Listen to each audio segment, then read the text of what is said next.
हाँ, तो कंस्ट्रक्टर का एग्जाम्पल देखना है। कल वैसे अपन ने समझ लिया था कि देखो कंस्ट्रक्टर जो होते हैं वो सेम नेम से बनते हैं क्लास के, और ऑब्जेक्ट को क्रिएट करने के काम आते हैं। उसका बेनिफिट ये भी होता है कि आप डिस्ट्रक्टर यूज करके मेमोरी स्पेस फ्री कर सकते हो। और दूसरी बात जो अपन ने फीचर देखा था ओओपी का, पॉलीमॉर्फिज्म।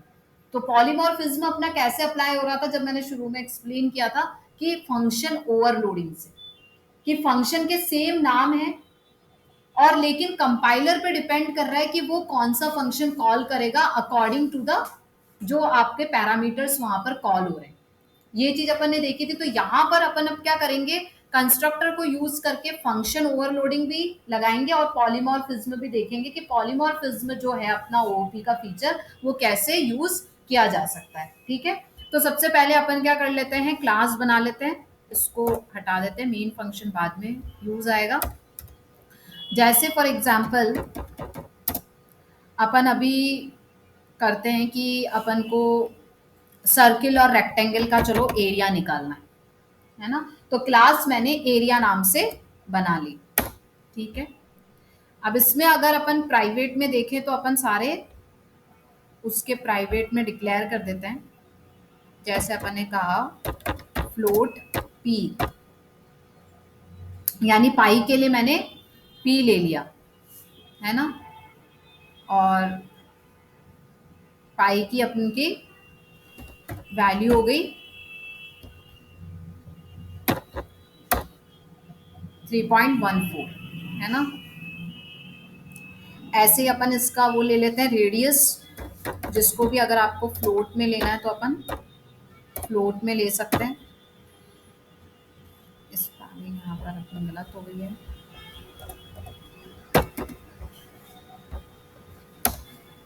इसी तरीके से इनको इंटीजर में ले लिया लेंथ और अपने रेक्टेंगल की विड्थ या ब्रेथ। तो अपन ने क्योंकि यहाँ पर कुछ स्पेसिफाई नहीं किया है तो ये बाय डिफॉल्ट अपने क्या है, सारे प्राइवेट डेटा मेंबर्स हैं। ठीक है, अब अपन यहाँ पर ले लेते हैं पब्लिक। पब्लिक में अपन पहले फंक्शंस बना लेते हैं इनके, है ना। तो अगर क्लास के नाम से बना रहे हैं, कंस्ट्रक्टर कह लो उसको। अगर मैं यहाँ पर डिक्लेयर करती हूँ फ्लोट एरिया और यहाँ एक मैंने पैरामीटर पास किया। यहाँ जो होता है वो अपना क्या होता है, पैरामीटर होता है। कंस्ट्रक्टर डिक्लेयर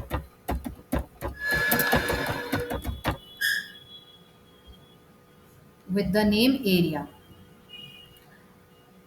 अब अपन यहाँ पर ये कर सकते हैं कि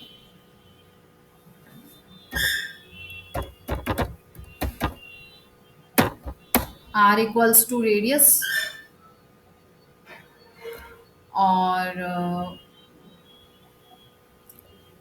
अगर अपन एरिया निकाल रहे हैं तो अपन यहाँ पर पहले A are equals to pi r square होता है। Area of the circle is pi r square.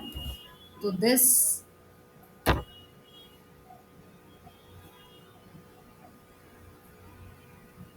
यहाँ पर अपन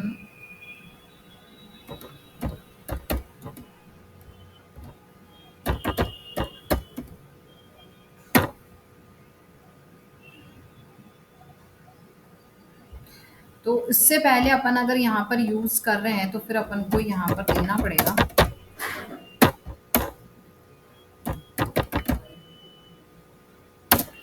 तो इसको कैपिटल ए आर दे देते हैं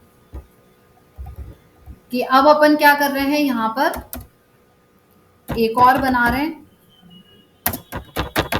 constructor with integer length, integer breadth. और यहाँ पर अपन कर देते हैं कि L equals to length, B equals to breadth and same यहाँ पर अपन A are equals to length into breadth कर देते हैं।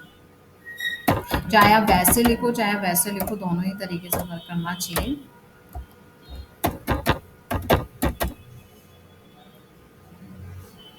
विड्थ लिख सकते हैं जो भी। तो ये अपन ने क्या करा, फंक्शन उनकी डेफिनेशन क्रिएट कर दी और सेम नाम से क्लास के नाम से अपन ने फंक्शन बनाया है, ठीक है।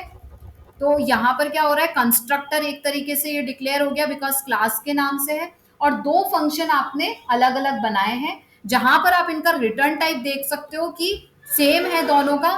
केवल यहाँ पर क्या हो रहा है कि अंदर की जो अपन पैरामीटर है वो अलग अलग दे रहे हैं।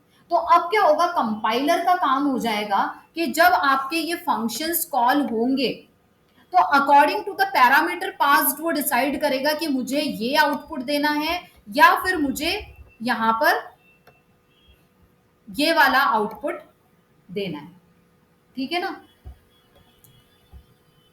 तो यहां पर अपनी उस कारण से क्या अप्लाई हो जाएगा, पॉलीमॉर्फिज्म जो है वो अपन यहाँ पर अप्लाई कर सकते हैं। पॉलीमॉर्फिज्म कैसे हुआ, फंक्शन ओवरलोडिंग से हुआ कि सेम नाम के आपके क्या बन रखे हैं, दो फंक्शंस बन रखे हैं, जिससे क्या हो रही है कि मेमोरी आपकी एक ही ऑक्यूपाई हो रही है। एक ही नाम का फंक्शन बनाए तो एक ही ऑक्यूपाई कर रहा है, लेकिन फिर क्या कर रहा है, कंपाइलर डिसाइड कर रहा है कि कैसे आपके पैरामीटर पास होने के अनुसार यहाँ पर कॉल होगा, है ना। अपन को यहाँ पर रिटर्न ए आर लिखना पड़ेगा। एक बार बना के देखते हैं कि पहले, अब अपन क्या करेंगे, ऑब्जेक्ट क्रिएट करेंगे। जैसे मैंने ऑब्जेक्ट A1 लिया और इसके अंदर मैंने लिख दिया 2.1। मैं दोनों ही एक बार क्रिएट कर लेती हूँ। दूसरा मैंने ऑब्जेक्ट A2 क्रिएट कर लिया यूजिंग कंस्ट्रक्टर, क्योंकि ये अपना क्या है, कंस्ट्रक्टर का भी नाम है, क्लास का भी नाम है। तो ये अपना क्या हुआ, A1 is the object created. ये आपका ऑब्जेक्ट क्रिएट हो गया। यहां पर मैंने सपोज दे दिया 2,6, इनको कॉल किया है और इसके बाद में ये जो है रिटर्न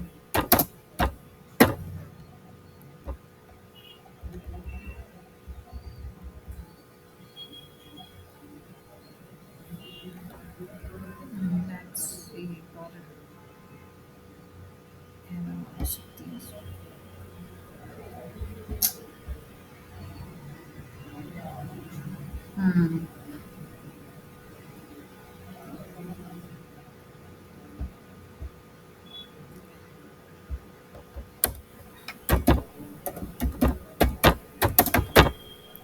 रिटर्न यार कर दिया।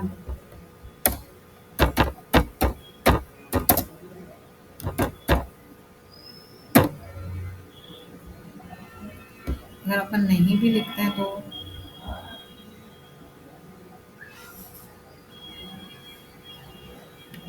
Parameter constructor declare class definition के बाद में ये बेचारा देखो यहाँ पर जो एरर आ रही है, रन कर लेते हैं। प्रोग्राम फिनिश्ड, कुछ दे ही नहीं रहा। क्यों नहीं दे रहा है, क्योंकि एक तो क्या कर रखा है, यहाँ पर अपन ने चीज को इंटीजर में लिया है ना, और यहाँ पर एरिया जो है वो उसका अपन ने रिटर्न टाइप फ्लोट में ले रखा है। और दूसरा वो इसलिए भी नहीं देगा बिकॉज फिर आपने यहाँ पर सी आउट लिख नहीं रखा है, द रेडियस ऑफ अ, जो भी लाइन आपको लिखनी है वो तो आप पर है। और अपन का किस में लिया है, अपन ने ए आर में लिया है, इसमें ले लेते हैं और नेक्स्ट लाइन कर देते हैं semicolon. In the similar way अपना फंक्शन ये और यहाँ पर सी आउट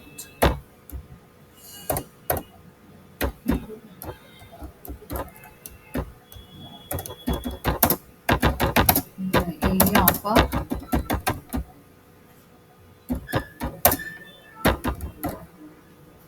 rectangle is ये आ रहा है, ये क्या हो रहा है?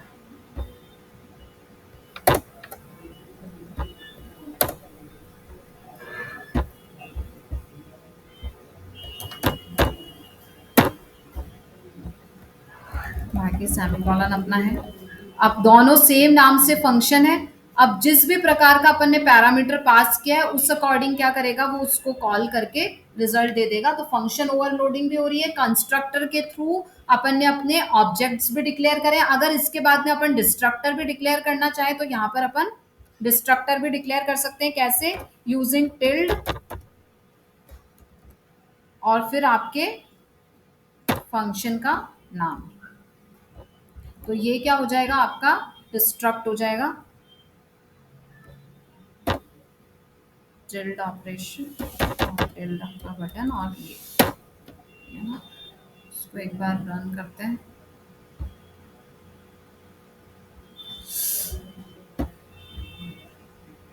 सॉरी, इसको ऐसे भी लेना है,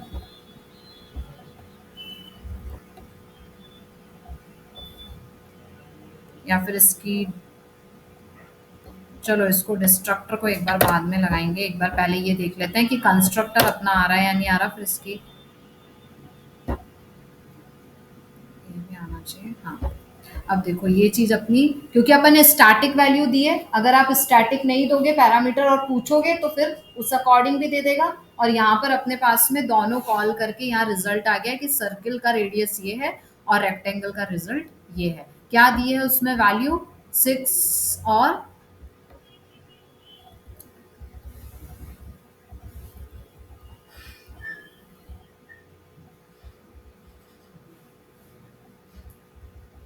वैल्यू अपन ने यहाँ पास कर रखी है।